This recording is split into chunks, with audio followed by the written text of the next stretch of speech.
Hello everyone and welcome to lesson 23.3B. I've entitled this video, Modern Challenges of Southern Africa. This video is going to cover pages 715 to 717. Southern Africa today. Southern Africa's wealth of mineral, wildlife, and other resources may be the key to its future. Still, the region faces serious social, economic, and political challenges. Health issues. Life expectancy in southern Africa is low. In the majorities of countries, as you can see on the map, most people do not live beyond age 50 to 55. Lack of good rural health care is one reason, although many countries are trying to build or improve rural clinics. Question number 1. Compared to other parts of the world, how is life expectancy in southern Africa? It's low. Question 2. What is a big factor that negatively affects or impacts the life expectancy in rural Africa? The lack of good health care in those areas. Disease. Malaria, a tropical disease carried by mosquitoes, is a problem in several countries.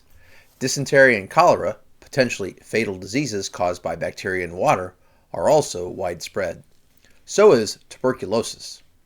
Malnutrition is a cause of death for many infants and young children. Question number 3. What insect spreads malaria, the second deadliest infectious disease in the world? The mosquito. Question 4. What two deadly diseases are caused by drinking water that has bacteria in it? Dysentery and cholera. Question 5. What is the deadliest infectious disease in the world that also kills many in Africa? Tuberculosis. Question 6. Why do many infants and young children die in Africa? Because of malnutrition. They don't have a good enough amount of food or a quality amount of food, and so they die from malnutrition. Southern Africa has some of the highest rates of infant death in the world. We call that infant mortality rate. In Angola, Malawi, and Mozambique, about 100 to 120 of every 1,000 children die in infancy. Elsewhere in the region, the figure is 40 to 60 per 1,000. Just to give you an example, compared to us, our infant death rate in the United States is 7 per 1,000. Question number 7. Sadly, what do southern African countries have some of the highest rates in the world of? Infant death or infant mortality. A major cause of death in children and adults is HIV/AIDS. Southern Africa has a higher HIV/AIDS rate than any other region in Africa. Swaziland, Botswana, Lesotho, and South Africa have the highest rates in the world. About 1 of every 4 or 25% in these countries is infected with this sexually transmitted disease, which women pass on to their children at birth. In the rest of the region, the adult HIV/AIDS rate averages between 11 and 14%. In comparison, in the United States, our rate is 0.6%. Question number 8. How does HIV/AIDS impact southern African countries? Well, it's a huge major cause of death in those places.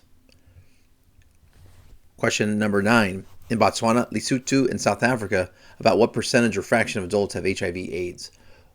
25% or 1 in 4. Wow. Question 10. What are 3 huge implications that HIV/AIDS has on southern African countries? Well, it has a lot of problems, but we will get to that on the next slide. Here we go. The high incidence of HIV/AIDS has disrupted the labor force by depriving countries of needed workers. It also has disrupted families through death, inability to work, or AIDS-related family issues. The disease has created millions of AIDS orphans, children whose mother and father have died from AIDS. The huge number of AIDS orphans is a major social problem. So once again, go ahead with question 10. What are 3 huge implications that HIV/AIDS has on southern African countries? Number 1, it's crippled their labor force. It deprives them of those needed workers that could help their economy grow. Secondly, it's disrupted families. You have families that have to deal with either the death of the person in the family or their inability to work or just issues that it causes. It creates challenges for those families. And 3, all of the millions of orphans that AIDS has created where their father and mother have died and they don't have a family. Progress and growth. Angola and Mozambique continue to rebuild the cities and towns, industries, railroads, and communication systems that have been damaged or destroyed by years of civil war. Oil exports in Angola and aluminum exports in Mozambique help finance this effort. So does the tourism that peace and stability have brought back to the beautiful beaches and resorts along Mozambique's coast. Tourism at national parks has grown with the establishment of stable, democratic governments. Zambia and Malawi replaced one-party rule with more democratic forms of government in the 1990s. Botswana and Namibia have been strong democracies, respecting and protecting human rights since independence. Only Zimbabwe and Swaziland continue to suffer economic decline and political unrest, largely due to repressive leaders. Question number 11. Why does Angola and Mozambique have to rebuild their infrastructure? Because of years of civil war. Question 12. What are the three sources of income that are helping Angola and Mozambique pay for rebuilding? Well, Angola is selling oil and aluminum. So is Mozambique. So you've got oil exports and aluminum exports, and then you have the tourism industry as well. So those are three major ways they are paying for these things, with oil, aluminum, and tourism. Question number 13. What has helped the tourism industry grow in southern African countries? Well, once a country has peace and stability, then people from other countries don't feel scared to go there. They feel like, okay, this is a place I can go and I'll be safe. And so when people feel safe in a country, your tourism is going to increase. Question number 14. Why have Zambia, Malawi, Botswana, and Namibia found more success in respecting and protecting human rights than their countries of Zimbabwe and Swaziland? Because they have replaced these repressive dictatorships with stronger democracies. And in democracies, when you have rule of the people, by the people, and for the people, the rights of those people are going to be more protected than when you have a government of one person who can be repressive. In other words, they can rule you with an iron fist. They can be mean to the people because they're the only one in charge. Help from other countries. The United States has used economic aid to strengthen democracy in southern Africa.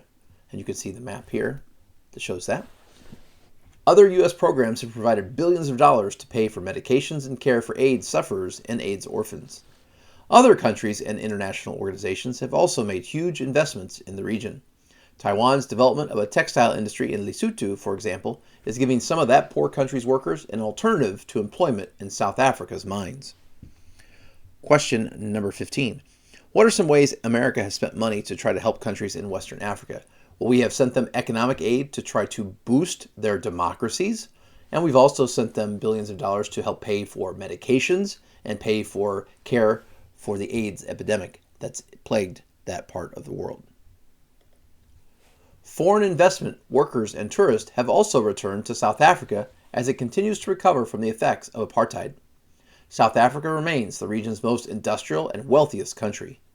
It also faces serious economic challenges.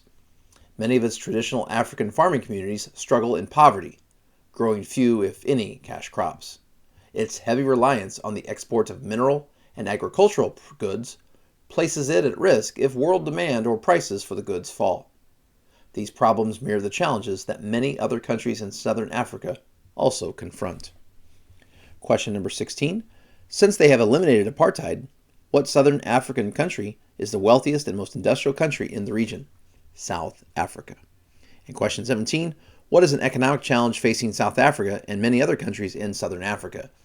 Well, because they have such a heavy reliance on the export of mineral and agricultural goods, if those prices were to drop, or if world demand for those goods dropped, which would impact the price of the goods, then they might have too many eggs in one basket. So that's something that they're definitely going to have to consider moving forward. Well, thank you so much for watching. Before we go, of course, I have a meme for you, because we did talk about malaria and mosquitoes in this video. I thought a Far Side cartoon about mosquitoes would be good. Wait a minute! McAllister, you fool! This isn't what I said to bring! Thank you so much for watching, and have a great day.